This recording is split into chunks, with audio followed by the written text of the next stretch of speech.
Hi friends, ഞാൻ മാണന്തര ഷാനവാസ്. ഞാനിന്നിവിടെ പരിചയപ്പെടുത്തുന്നത് നീലയമരി. ഇതാണ് ഒറിജിനൽ നീലയമരി. ഇതേ ഇലയുള്ള മറ്റ് ചെടികളുണ്ട്, ഇതേ രൂപത്തിൽ തന്നെയുള്ള ചെടികളുമുണ്ട്. കാരണം ഇതിൻ്റെ ഈ നീലയമരി നമുക്ക് കണ്ടുപിടിക്കാൻ പറ്റുന്നതെന്ന് വെച്ച് കഴിഞ്ഞാൽ ഈ നീലയമരിയുടെ ഇല എപ്പോഴും ഒറ്റ തിരിഞ്ഞാണ് വരാറുള്ളത്. 7, 9, 11, 5 ഇങ്ങനെ ഒറ്റ തിരിഞ്ഞിട്ടാണ് ഇതിൻ്റെ ഇല വരാറുള്ളത്. അതേപോലെ തന്നെ ഈ നീലയമരിയുടെ ഇലയുടെ ഒരു പ്രത്യേകത എന്ന് വെച്ചാൽ ഒരു ഇലയ്ക്ക് സ്ട്രൈറ്റായിട്ട് തന്നെ അതേ ഇതിൽ തന്നെ അടുത്ത ഇലയുണ്ടാവും. ഏറ്റവും മുകളിലായിട്ട് ഒരില ഒറ്റ തിരിഞ്ഞ് നിൽക്കുകയും ചെയ്യും. അത് നമുക്ക് നീലയമരി ഒറിജിനൽ കണ്ടുപിടിക്കാൻ വളരെ എളുപ്പമാണ്. ഈ നീലയമരി എന്ന് വെച്ചാൽ നമ്മളുടെ ഏകദേശം മിക്കവാറുള്ള ഹെയർ ഓയിലിനകത്തെല്ലാം നീലയമരിയുടെ ഉപയോഗമുണ്ട്. കാരണം നമുക്കിത് തണലത്ത് ഉണക്കിയെടുത്ത് നമുക്കിത് എണ്ണ കാച്ചി നമുക്ക് തലയിൽ പുരട്ടാനായിട്ട് ഉപയോഗിക്കാം. അതുപോലെ തന്നെ ഇതിൻ്റെ പച്ച ഇലയും എണ്ണ കാച്ചാനായിട്ട് ഉപയോഗിക്കാറുണ്ട്. കാരണം ഇത് ഒരു 2 മാസം മാത്രം പഴക്കമുള്ള ഒരു തൈയാണിത്.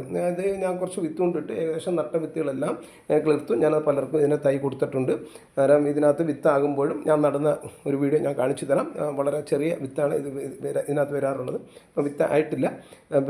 അതുപോലെ പലരും പറയുന്നുണ്ട് ഇത് വിത്തിട്ടിട്ട് കിളിർത്ത് വരുന്നില്ല, ഒരുപാട് കാലതാമസം വരുന്നു. ഒന്നുമില്ല, ഒരു 10 ദിവസം ആകുമ്പോൾ തന്നെ ഇത് മുള പൊട്ടി തുടങ്ങും. നമ്മൾ വിത്ത് പാകുമ്പോൾ ശ്രദ്ധിക്കുകയെന്ന് വെച്ചാൽ കുറച്ച് ചാണകപ്പൊടിക്കകത്ത് ഇത് നട്ട് കൊടുക്കുകയെന്നുണ്ടെങ്കിൽ വളരെ നമ്മൾ ഈ നടുന്ന വിത്തുകളെല്ലാം തന്നെ മുളച്ചു വരും. എൻ്റെ വീഡിയോ സബ്സ്ക്രൈബ് ചെയ്യാൻ മറക്കരുത്.